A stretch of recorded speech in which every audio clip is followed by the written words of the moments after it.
यहाँ एक तीसरा अद्भुत रहस्य है। जैसे जैसे आपने यह समझना शुरू किया है कि प्री, मिड और पोस्ट ये सभी सच हैं कि प्रभु प्री ट्रिप के तुरंत बाद शुरुआत के पास मिड ट्रिप पर और पोस्ट ट्रिप पर आ रहे हैं, जैसा कि लूका, फिर मरकुस और फिर मत्ती में सिनॉप्टिक सुसमाचारों में प्रकट किया गया है। तो आइए मैं आपको एक और अद्भुत रहस्य दिखाता हूं। क्या आप जानते हैं कि जंगल में जिस तरह से गोत्रों को व्यवस्थित किया गया है और उनके प्रमुख गोत्र तथा उनके झंडे मसीह के 3 आगमन का प्रतिनिधित्व करते हैं? बिल्कुल सही। आप जानते हैं कि 4 प्रमुख गोत्र हैं। दक्षिण के लिए एक जो है रूबेन, पश्चिम के लिए एक जो है इफ्राइम, उत्तर के लिए एक जो है दान और पूर्व के लिए एक जो है यहूदा। खैर, हम सभी जानते हैं कि यहूदा के गोत्र का सिंह प्रभु के जैतून पर्वत पर पांव रखकर लौटने का प्रतिनिधित्व करता है। लेकिन रूबेन, इफ्राइम और दान के बारे में क्या? रूबेन प्री ट्रिब का प्रतिनिधित्व करता है। वह दक्षिण का झंडा है। वह उस आदमी का प्रतिनिधित्व करता है जिसके पास पानी का घड़ा है।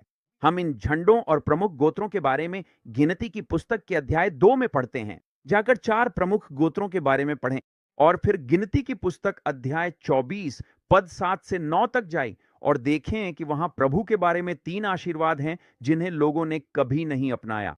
उन्होंने कभी यह नहीं समझा कि इसका क्या अर्थ है। लेकिन पहला रूबेन है। इसे उस आदमी के रूप में वर्णित किया गया है जिसके पास पानी का घड़ा है, जो रूबेन का वर्णन करता है। यह प्री ट्रिब है। जब प्रभु प्री ट्रिब के बाद आते हैं, जो श्वेत घोड़े के सवार से जुड़ा है। जब वह मुहरों के अंत में आता है तो उसे मसीह बेन इफ्राइम के रूप में दर्शाया गया है।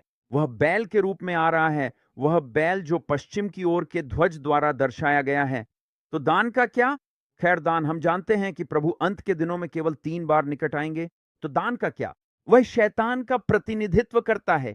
याद है वो सांप जो एड़ी पर काटता है? उसे प्रभु की प्रजा का न्याय करने के लिए इस्तेमाल किया जाएगा। उसे यहूदी लोगों का न्याय करने के लिए मध्य तुरी पर इस्तेमाल किया जाएगा। ये सब क्रम में है। ये रूबेन से शुरू होता है, फिर इफ्राइम पर जाता है, फिर दान पर जाता है और अंत में प्रभु यहूदा के गोत्र के सिंह के रूप में आते हैं। और 4 में से 3 रूबेन, फिर इफ्राइम और फिर यहूदा सभी प्रभु का प्रतिनिधित्व करते हैं। और यह झंडों में भी है और गिनती अध्याय 24 पद 7 से 9 में भी है, प्रभु के आगमन की 3 आशीषों में। मैं प्रार्थना करता हूं कि यह आपको आशीर्वाद दे। फिलहाल के लिए अलविदा।